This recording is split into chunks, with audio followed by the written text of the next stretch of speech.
नमस्कार, मैं Amesh Kadam. The dark night of the soul क्या है? जिंदगी स्मूथ चल रही है और अचानक से कोई एक्सीडेंट या फिर long term bedridden case, in a sense slip disc हो गया, साइटिका हो गया, स्पॉन्डिलिसिस हो गया, या फिर बिजनेस में हेफ्टी लॉस, जॉब का चले जाना, या फिर डिवोर्स। यानी जिंदगी में एक बड़े समय तक डिस्टरबेंस, तकरीबन 3 4 5 साल तक, मेंटली, फिजिकली, इमोशनली, साइकोलॉजिकली, सबसे ज्यादा फाइनेंशियली, और ये बहुत लंबे समय तक। ये है the dark night of the soul. यहां इंसान अपने आप को समाज से विड्रॉ कर लेता है, अपने आप को अकेले में रखता है। उसको समझ में नहीं आ रहा है कि चल क्या रहा है जिंदगी में, कंफ्यूज्ड है। जो जो खास है उनके, वो थोड़े सजेशंस दे देंगे, वो थोड़ा गाइडेंस बता देंगे, वो सजेशंस देंगे, वो गाइडेंस देंगे जो जिंदगी उनको पता है। तो इंसान सिचुएशंस और सर्कमस्टेंसेस को रिपेयर करने की कोशिश करता है, और ये सिचुएशन जो पेनफुल है वो जाने का नाम नहीं ले रही। एंड में ये जो dark night of the soul, ये जो टाइम है वो थोड़ा क्रिटिकल हो जाता है, समझ में नहीं आता क्या हो रहा है।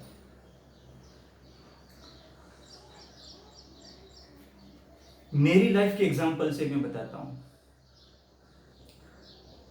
2012 में मैंने जॉब छोड़ा, उसके 1 2 साल पहले ही मुझे स्पॉन्डिलिसिस, साइटिका, स्लिप डिस्क की प्रॉब्लम चालू हो चुकी थी, और बहुत टाइम तक मैं बेड रिडन भी था। तब ये सब पता नहीं था, dark night of the soul क्या होता है, क्यों होता है। 2 3 बिजनेस ट्राई किए, उसमें भी लॉस। एंड में वाइफ का ब्यूटी पार्लर का बिजनेस था, तो वहां पे जाके हाथ बढ़ाना चालू किया। थोड़े दिन में आइडेंटिटी बन गई। हेयर कट करता था, स्मूथनिंग करता था, सिस्टीन, केराटिन, तो आइडेंटिटी बन गई हेयर स्टाइलिस्ट।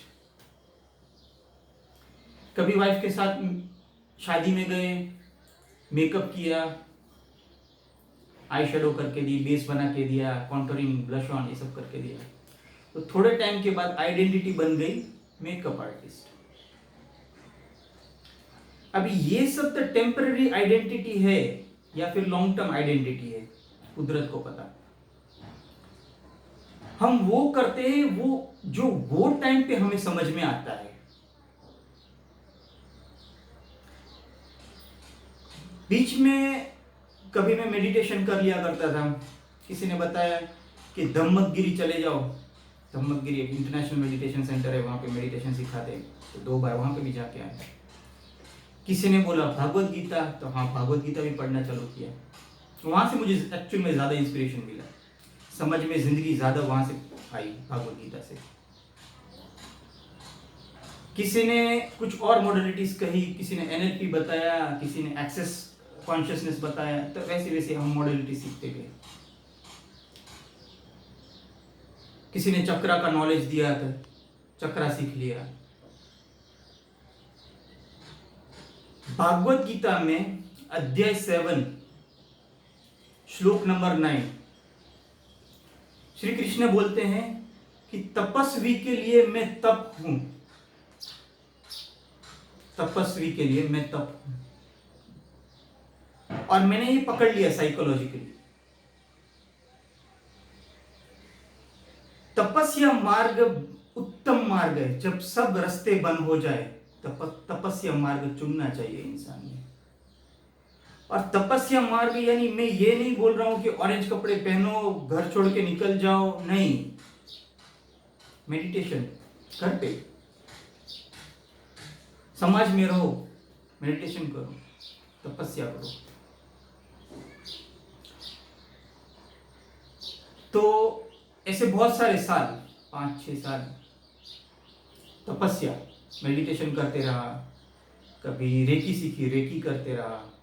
रेकी सीखते गया तो कभी लेवल पता ही नहीं चला, जिंदगी कैसे आगे बढ़ी। लेवल 1 का लेवल 2 हो गया, लेवल 2 का लेवल 3 हो गया, लेवल 3 का लेवल 4 हो गया, पता भी नहीं चला। और सबकी जिंदगी में एक दिन जरूर आता है, एक दिन जरूर आता है एंड। मेरी भी जिंदगी में वो एक दिन आया। जैसे ही बहुत दिन से मैं ऑब्जर्व कर रहा था कि जो नॉस्ट्रिल्स है, कभी भी है ना एक ही नॉस्ट्रिल चालू रहती है इंसान की। आप ऐसे उंगली रख के चेक कर सकते हैं। थोड़े टाइम ये चालू रहती है, 1-8 घंटे तक, फिर स्वैप करके ये चालू हो जाती है, फिर ये स्वैप करके ये चालू हो जाती है, एक ही चालू रहती है। ये स्वैप स्वैप खेल चलते रहते हैं। और मॉर्निंग सनराइज और सनसेट के टाइम पे कुछ तकरीबन दोनों चालू हो जाती है। एक टाइम आया जब मैंने ऑब्जर्व किया दोनों नॉस्ट्रिल चालू है, मुझे भी पता नहीं था ये क्या हो रहा है। और वो एक दिन आया, मूलाधार चक्र में से बहुत बड़ी तकरीबन 15 से 20 हजार वोल्ट की एनर्जी बुफ करके यहां से लेके यहां से पार, उसको बोलते कुंडलिनी। मुझे पता भी नहीं था, कुंडलिनी जागृत हो गई। तपस्या मार्ग कब तक? जब तक ये सुषुम्ना नाड़ी चालू ना हो जाए तब तक। कब तक तपस्या मार्ग? जब तक कुंडलिनी बाहर ना आ जाए तब तक। मेरे जो भी फ्रेंड्स, जो भी स्टूडेंट्स ये जो प्रैक्टिस कर रहे हैं, अभी मेडिटेशन प्रैक्टिस कर रहे हैं, जिनको ये सब समझ में आ गया है, dark night of the soul, जो रेकी प्रैक्टिस कर रहे हैं, हमें कब तक करे? तब तक करे जब ये दोनों नॉस्ट्रिल्स चालू ना हो जाए, तब तक करे। और वो कब होगी? कुदरत की मर्जी से वो अपने आप हो जाएगी। एट अ टाइम दोनों नॉस्ट्रिल्स ब्रेथ लेगी, एट अ टाइम दोनों नॉस्ट्रिल्स ब्रेथ छोड़ेगी, तब तक ये करे। अभी जो मेन मुद्दा था, हेल्थ इश्यूज को लेके हमारा बहुत सारे डिस्कशंस चल रहा है। हेल्थ इश्यूज क्या है? तो हेल्थ इश्यूज को मैं 2 टर्म में देख रहा हूं। एक तो शॉर्ट टर्म है, एक तो लॉन्ग टर्म है। शॉर्ट टर्म यानी बुखार आया, सर्दी हुई, जुकाम हुआ, खांसी आई, डाइजेशन इश्यूज, 4-5 दिन रही और नॉर्मल हो गई बॉडी। दूसरे ऐसे हेल्थ इश्यूज है जो जिंदगी भर चलने वाले हैं। Thyroid, diabetes, blood pressure, insomnia, जिंदगी है तब तक है। ये क्योर नहीं कर सकते, कंट्रोल कर सकते। डायबिटीज आया, कंट्रोल किया, हो गया, क्योर नहीं हुआ। ब्लड प्रेशर बढ़ा, कंट्रोल किया, क्योर नहीं हुआ। तो इनको क्योर कैसे करें? तो पता चला चक्रा सिस्टम है। तब मुझे स्पॉन्डिलिसिस था, स्लिप डिस्क था, साइटिका था, अब नहीं है। तब मैं बाइक नहीं चलाता था, अब चलाता हूं बिंदास। और जिन जिन को सजेस्ट किया, जिन जिन को सिखाया, वो सब खड़े हो गए, काम पे भी लग गए। तो ये जो हेल्थ इश्यूज है, जो लॉन्ग टर्म है, वो हम एलोपैथी से होम्योपैथी से प्राणायाम से, योगा चल रहा है, हो रहा है क्योर। पर एक मार्ग ये भी है, चक्रा मार्ग। चक्रा मार्ग यानी जहां पे एनर्जीज फ्लो होना चालू हो जाती है। चक्रा सिस्टम, तो सब चक्र एक्टिवेट हो गए, तो एनर्जीज फ्लो होना चालू हो गई। बात यह है कि इस चक्रा मार्ग का और वो dark night of the soul का कोरिलेशन क्या है? कोरिलेशन ये है कि इंसान वहां से तो निकल गया, the dark night of the soul, वो पीरियड उसको खत्म हो गया है, ट्रांसफॉर्म हो चुका है, पर वो मेमोरीज नहीं भूल पा रहा है। उसको बोलते हैं मेडिकल लैंग्वेज में PTSD. PTSD, post traumatic stress disorder. इतना डरा हुआ है, वो टाइम पे जो हुआ उसकी मेमोरीज अभी तक कंटिन्यू हो रही है, और क्योंकि वो मेमोरीज भूल नहीं पा रहा है, ये पेन भी कंटिन्यू हो रहा है, लूप में चल रहा है। जैसे वो मेमोरीज लूप में चल रही है, हेल्थ इश्यूज भी लूप में चल रहे हैं। तो पहले तो वहां से निकलना पड़ेगा, पीटीएसडी से। आप कोई भी मार्ग चुनो, या कंसल्टेशन मार्ग चुनो, या एनर्जी मार्ग चुनो, या योगा मार्ग चुनो, अच्छे वाइब्रेंट लोगों के सानिध्य में जाओ, पॉजिटिव लोगों के साथ घूमना फिरना चालू कर दो, है ना। क्योंकि कुदरत की लैंग्वेज जो है वो इंग्लिश नहीं है, वो मराठी नहीं है, हिंदी नहीं है। कुदरत की लैंग्वेज वाइब्रेशन और फ्रीक्वेंसी की लैंग्वेज है। जो लोग हाईएस्ट फ्रीक्वेंसी में वाइब्रेट कर रहे हैं, उनके साथ रहना चालू कर दो। आपको अपनी फ्रीक्वेंसीज और वाइब्रेशंस बढ़ाने पड़ेंगे। You will have to vibrate on your higher frequencies. ये लोअर फ्रीक्वेंसीज से कुछ होने वाला नहीं है। फियर, एंजाइटी, गिल्ट, शेम में ज्यादा तुम वाइब्रेट करोगे, नीचे ही रहोगे, इसमें चेंज नहीं आने वाला, इससे ट्रांसफॉर्मेशन नहीं होने वाला। ये जो लोअर फ्रीक्वेंसीज होती है ना, resentment, fear, regret, guilt, grief, shame, ये सब फ्रीक्वेंसी का लूप चलता है, इंसान को पकड़ के रखती है। आपको फ्रीक्वेंसीज को ऊपर बढ़ाना पड़ेगा। कैसे बढ़ाए? अच्छे लोगों के कांटेक्ट में जाए, जो who are vibrating at higher frequencies, या फिर योगा मार्ग, प्राणायाम मार्ग, एनर्जी मार्ग तो है ही जो मैं सजेस्ट करता हूं, रेकी मार्ग। इंसान को ज्यादा पकड़ के कौन रखता है? पीटीएसडी, या फिर वो पेनफुल मेमोरीज। और ये सब जड़ है हेल्थ इश्यूज की, क्योंकि ये जो थायराइड है वो कहीं पे तो पेनफुल मेमोरीज थी, लंबे समय तक वहां से मैच्योर होके आया है। ये जो डायबिटीज है वो कहीं पे तो पेनफुल मेमोरीज थी, रिजेंटमेंट था, रिग्रेट था, गिल्ट था, वहां से मैच्योर होके आया है। ये जो बार बार ईसीजी ऊपर आ जाता है ना, हाई ब्लड प्रेशर, कहीं पे तो फियर था जुना जुना, जो आज ऊपर आ रहा है। ये सब एक दिन में नहीं हुआ है, ये सब पीटीएसडी जुना था, जुना ट्रॉमेटिक था, जो आज ऊपर आ रहा है, और आप इसको कंटिन्यू कर रहे हो।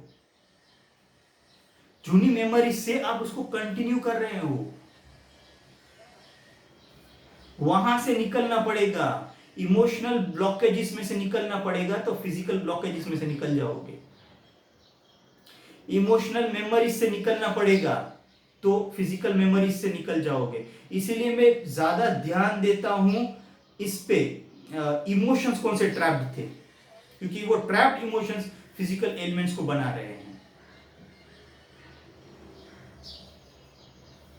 और ये मायने रखता है बहुत सारा कि आपके लिए आपका मोटिवेशन, इंस्पिरेशन कौन था। अभी फॉर एग्जांपल, मेरे dark night of the soul में मेरा इमोशनल, मोटिवेशनल और इंस्पिरेशन ये था। आपके लिए क्या है? 10वां अध्याय, श्लोक नंबर 38, श्री कृष्ण बोल रहे हैं कि रहस्य में मौन में हूं। मेरे लिए सत्य है, मैं बोल सकता हूं हाँ रहस्य में मौन है, वो है क्योंकि हम जिए। मैंने भागवत गीता पढ़ी नहीं, इंप्लीमेंट की, हमने जी है Bhagavad Gita. I have lived this life, मैंने जी है ये भागवत गीता, सिर्फ पढ़ी नहीं। यही मायने रखता है कि आपके लिए इंपॉर्टेंट कौन है, आपका इंस्पिरेशन कौन है, आपका मोटिवेशन कौन है। इसका सपोर्ट भी बहुत बड़ा सपोर्ट है। हम है ना एक मोटिवेशन को लेके चलते हैं, हर एक इंसान को एक जिंदगी में मोटिवेशन चाहिए रहता है। या तो वो अपनी वाइफ के साथ शेयर करता है, या तो वो अपने मम्मी के साथ शेयर करता है, या तो वो अपनी नियर एंड डियर के साथ शेयर करता है। इंसान है, एक्सप्रेस तो करेगा ही कहीं पे। आपके इमोशंस आ रहे हैं, वो आप एक्सप्रेस किसको कर पा रहे हो, किसको कर रहे हो। और ये भी मैटर करता है कि are you talking to a right audience. क्योंकि अगर रॉन्ग ऑडियंस के साथ बात कर रहे हो, बात नहीं बन रही, क्योंकि आपकी बातें उसको समझ में ही नहीं आ रही। हाउ इट विल वर्क, ये भी मायने रखता है। मैं इसको फॉलो करता हूं, आप किसको फॉलो करते हो। और the dark night of the soul, ये जो टाइम है, कुदरत कुछ समझाना चाहती है, कुदरत कुछ सिखाना चाहती है, उसको समझना पड़ेगा। और ये सब लॉजिक के परे है। लॉजिक छोड़ो, वैसे भी लॉजिक अपना लिया ना, कुछ हुआ, छोड़ दो लॉजिक को, कॉन्शियसनेस जगाओ। यहां से कॉन्शियसनेस की जागरूकता होती है। इंसान 4 टाइप की जिंदगी जीता है। या तो इंसान लॉजिक में बरतता है, या तो ईगो में बरतता है, या तो मन में बरतता है, या तो चैतन्य शक्ति में बरतता है। आप किस में बरत रहे हो। हमने चैतन्य शक्ति मार्ग चुना, कॉन्शियसनेस मार्ग चुना। आप कौन सा मार्ग चुनते हो। बाकी मैं आपको इंफॉर्मेशन देता रहूंगा, है ना। Dark night of the soul से निकलने से के लिए भगवद गीता एक अच्छा मार्ग है, कॉन्शियसनेस एक अच्छा मार्ग है। हरे कृष्णा।